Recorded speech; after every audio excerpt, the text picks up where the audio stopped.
Hi everybody, this is John from DM Shower Thoughts, where we find our best selves through gaming. And today what we're going to be doing is continuing our little series here on ranking each of the subclasses by different tiers, just to kind of give you an idea of their mechanical power based on the rules as written in 5th edition D&D. When I look at each of these subclasses, I am looking at their rules as written. Oftentimes, if a subclass is ranked really low, it might be because it's not necessarily a bad concept, but the mechanical execution has a lot to be desired. I'm also doing this before the release of Tasha's Cauldron of Everything, so when we get the new set of subclasses and features and everything, my opinions on these might change a little bit. So, if anything, look at this as kind of like a pre-Tasha's versus like a post-Tasha's. We'll compare them and see how well they kind of line up. The way I'm ranking them, at the very bottom, we have F-tier ranking. That's like, I can never recommend this subclass because either its mechanics are too weak, or really it's because its mechanics are too weak relative to the other choices that you have. D-tier subclass is like, great concept. I can see on edge cases why people may pick it, but generally don't really recommend. C tier is, it's alright. It's nothing to write home about. It's certainly not going to hamper your ability to have fun with it, and there are clearly better options. B tier is pretty solid. Usually I find that the B tier options are just more situational. They're not necessarily not fun to play. However, their specific features and stuff kind of lean in towards a specific style of play. So I can't recommend them as a general class, but they might be a cool option to try out if you get bored of the more optimized ones. A tier, solid class design, I could recommend to about anybody. And S tier is that special like subclass that's like so either obviously better than the rest, or it's fun to play from low levels all the way to high levels. When I'm looking at these subclasses, I am assuming that the character isn't multi-classing. We're looking at this purely from like a level 1 through 20 single class build. How useful the subclass is from low levels to high levels is going to highly impact kind of how I tier it and everything. Last thing, this is no comment on anybody's sense of fun. This is purely looking at how I've seen players experience a lot of these subclasses. Just because something's powerful, if a player finds it really boring or something like that, I may tier it a little bit lower. And again, this is my opinion. The first Bard subclasses we have were given to us in the player's handbook. And the first one is going to be the College of Lore Bard. And as some of you may expect, College of Lore goes to S-Class. We're starting off strong with this one. College of Lore just has so much going for it. Right off the bat at 3rd level, you get 3 bonus skill proficiencies of your choice. Meaning that, let's say you built a half-elf bard to begin with. You're starting out with 8 skill proficiencies at level 1. Now you're up to 11 by level 3. If you pick up the skilled feat, now you have 14. College of Lore, it just really allows you to customize your character and be able to fill in niche roles that your other party members may not have specialized in. The cutting words reaction you get at level 3 is both flavorful and functional, and you can kind of do a lot of clutch moments through it, which again leads to very memorable moments that you celebrate later on. Of course, its most big gold standard ability is the additional magical secrets that it picks up at 6th level. Lore Bard, this is what gives it that S-class ranking where, you know, you're hitting 6th level, you don't really have as strong healing options as you like, you pick up Healing Spirit. We don't really have a lot of area of effect, you pick up Fireball or Lightning Bolt, something like that. This is like the standard of really strong class design that speaks to the role of the class in the context of the party.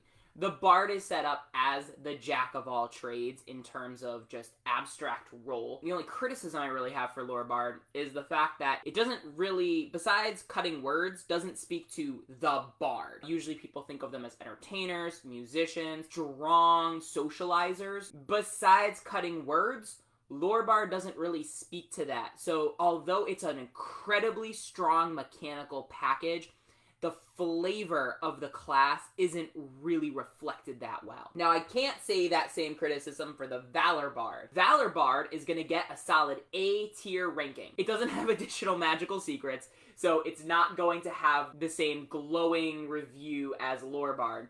But it's got some unique stuff with it. At 3rd level, you can start using your Bardic Inspiration to add to allies' damage rolls. So especially if you're kind of mapping out your party composition a little bit earlier, Valor Bard sometimes is a more appropriate choice because now you're going to very directly help what your allies are going to do. Perfect example is the first big D&D campaign I played in. We had 6 and eventually 7 players. Because we had so many players, we pretty much had all of our bases covered.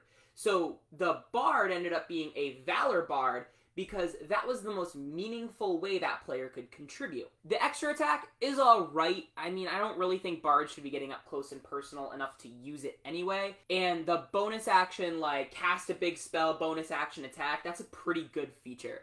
So overall, Valor Bard is also a little bit tougher because it does get a shield and medium armor proficiency.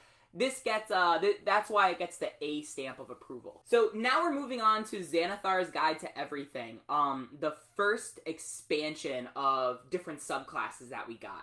So first, we have the Glamour Bard, and I'm going to give this one a solid B tier ranking. Glamour Bard is certainly more flavorful than the other two, and it calls upon specific imagery. So you're probably going to get more cinematic moments when the Glamour Bard stuff kind of goes off. And there's a lot more creative ignition in this one.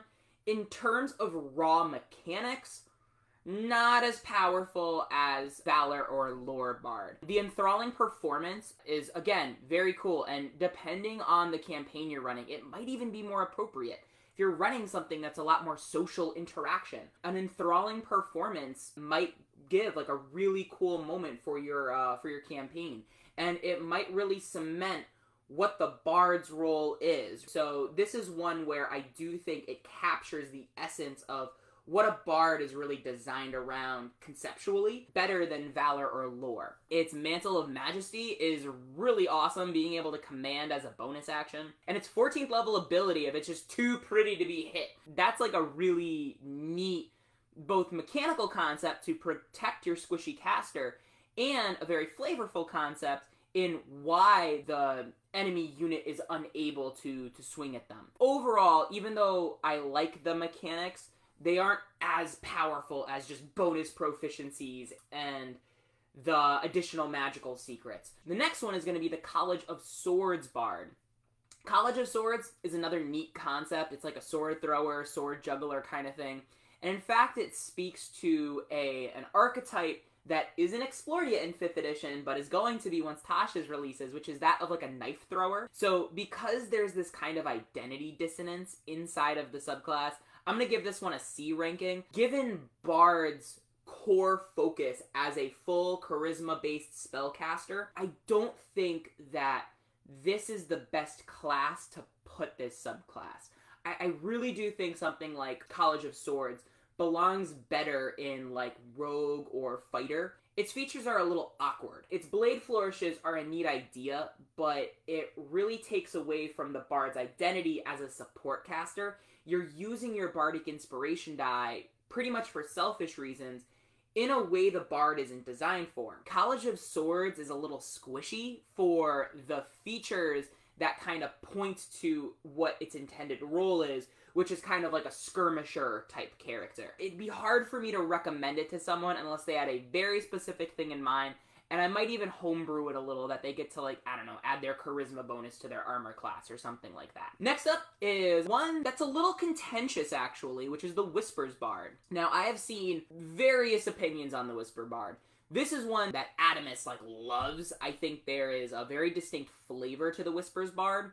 It's a little insidious, it's a little manipulative. Because I saw a lot of players have a lot of fun with the specific class features Whispers Bard gets, I'm going to give this one actually a B ranking, right on par with Glamour. I am a lot of times interested in characters that are master manipulators for good. However, a lot of times people don't really interpret Whispers Bard that way. That being said, we just concluded a 3-year-long campaign, and 2 of the players were both Whisper Bards. That being said, this campaign was also kind of designed for them to work a little better, which brings us to our last one, and this subclass was originally brought to us in Mythic Odysseys of Theros. If you're a player and you haven't gotten Theros, I don't really recommend getting it, only because it doesn't have too many player options, and this one is getting reprinted in Tasha, so you'll get an opportunity to snag it with the full collection. And this is, of course, the Eloquence Bard. Eloquence Bard, I give the S-class ranking. It's arguably a little less effective than Valor Bard, in terms of you don't get additional magical secrets and a bunch of random proficiencies and stuff. But what I love about Eloquence Bard is this is actually the first Bard subclass where I was reading the mechanics and I'm like, oh, yep, nope, this is what Bard does. We're thinking of the Bard as kind of a socialite. We're thinking of them as somebody who understands the nuance of public speaking. When you're looking at the mechanics of Eloquence Bard, there are plenty of features that make it a great speaker, and also have class features specifically designed to allow you to talk your way out of a situation. While I don't think that the 6th level feature, Universal Speech, is as powerful as additional magical secrets, I actually think it's a lot more fun to be able to speak to, like, any creature, to be like, hey, ooze, I don't want to fight you, you know? It has, its Silver Tongue, which basically is reliable talent on some charisma skills. That is a ridiculously powerful ability for a 3rd level character, and I love it. I like when subclasses are a little bit front-loaded like that. So that being said, Eloquence Bard is, like Whispers Bard, designed for social interaction. If you're in a campaign where your DM isn't presenting threats that you can speak to, you're not given the room to be diplomatic, Eloquence Bard can, like, fall off in its effectiveness. But when it comes to social interaction, you're definitely going to get your chance to shine. From looking at the concept of, really, what is a bard? And translating that design into mechanics, Eloquence Bard is the bardiest of the bards. This is one where I'm actually going to have 2 subclasses that share that S tier ranking. So, now I want to know what you guys think. Do you agree with how I tiered some of the things? Are there things that you disagree? What are your experiences playing some of these bard subclasses? Let me know in the comments below. And remember, game responsibly. Bye-bye now.